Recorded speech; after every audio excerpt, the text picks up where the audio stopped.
Dear friends, सबों को जय यीशु।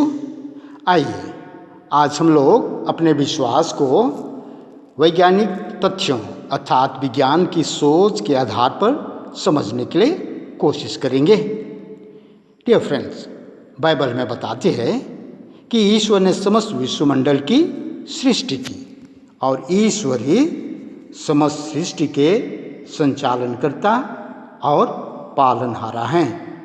दूसरी ओर साइंस सृष्टि में पाए जाने वाले भौतिक तत्वों यानी फिजिकल रियलिटीज़ और जैविक तत्वों यानी पेड़ पौधे और अन्य जीवों का अध्ययन करता है और इन्हीं के अध्ययन से जो ज्ञान उन्हें प्राप्त होता है वो संसार को देता है।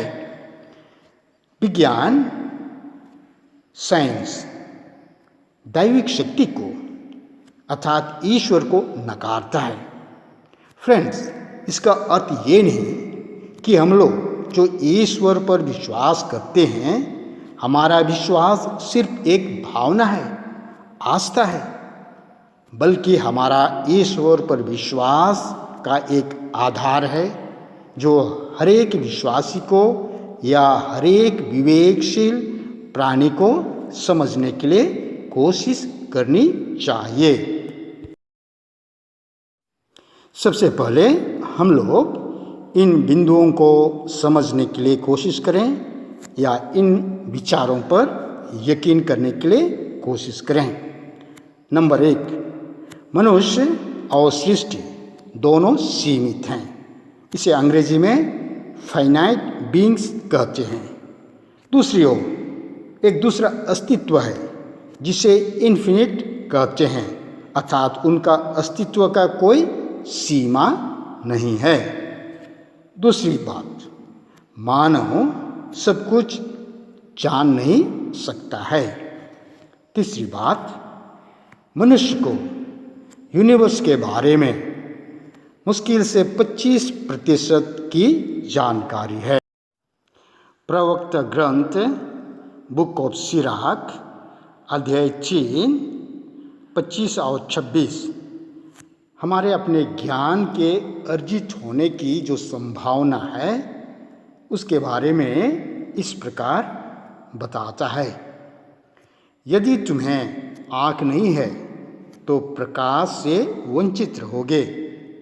यदि तुम्हें ज्ञान नहीं है तो तुम में प्रज्ञा का अभाव होगा। अंग्रेजी में इस प्रकार कहा गया, without eyes there is no light, without knowledge there is no wisdom.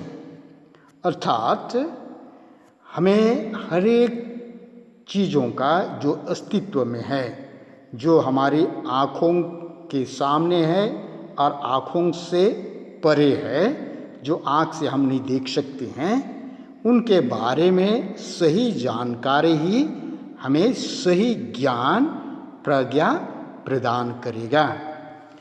संत पौलुस कोलोसियों के लिए जो पत्र लिखते हैं अध्याय 2:8 में उन्हें सावधान करते हुए कहते हैं, सावधान रहें, कोई आप लोगों को ऐसे खोखले और भ्रामक दर्शन शास्त्र द्वारा बहकाए जो संसार के तत्वों पर आधारित है।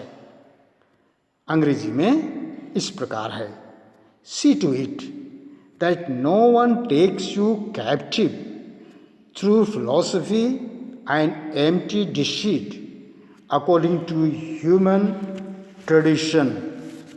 अर्थात हम किसी ज्ञान को, किसी विश्वास को यूं ही ना लें, बल्कि उसका आधार बिंदु हमारे पास होना चाहिए।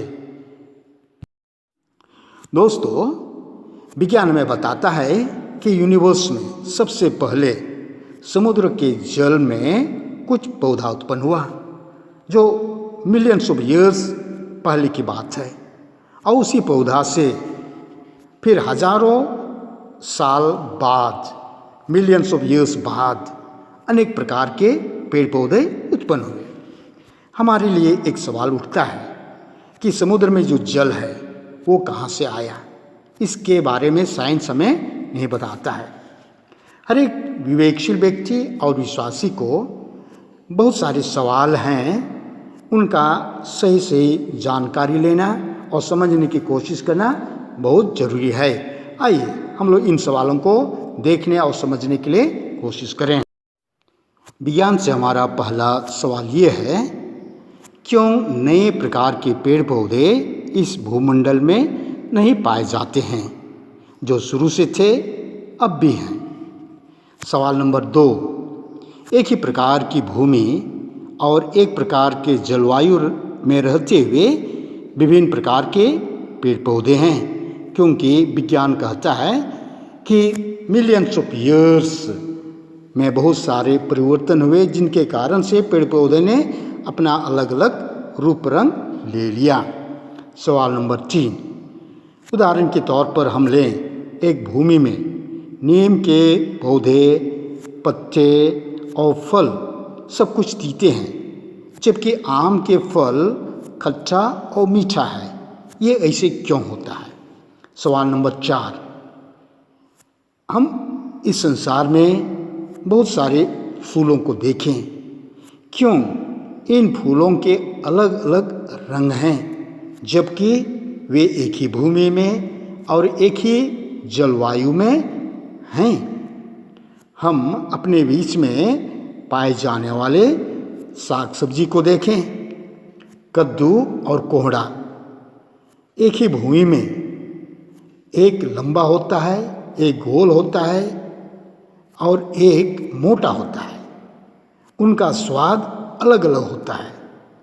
क्यों ये भिन्नता, जबकि उन उत्पत्ति ग्रंथ अध्याय 1:11 में इस प्रकार लिखा है, ईश्वर ने कहा, पृथ्वी पर हरियाली लहराए, बीजदार पौधे और फलदार पेड़ उत्पन्न हो जाए, जो अपनी अपनी जाति के अनुसार बीजदार फल लाए, और ऐसा ही हुआ।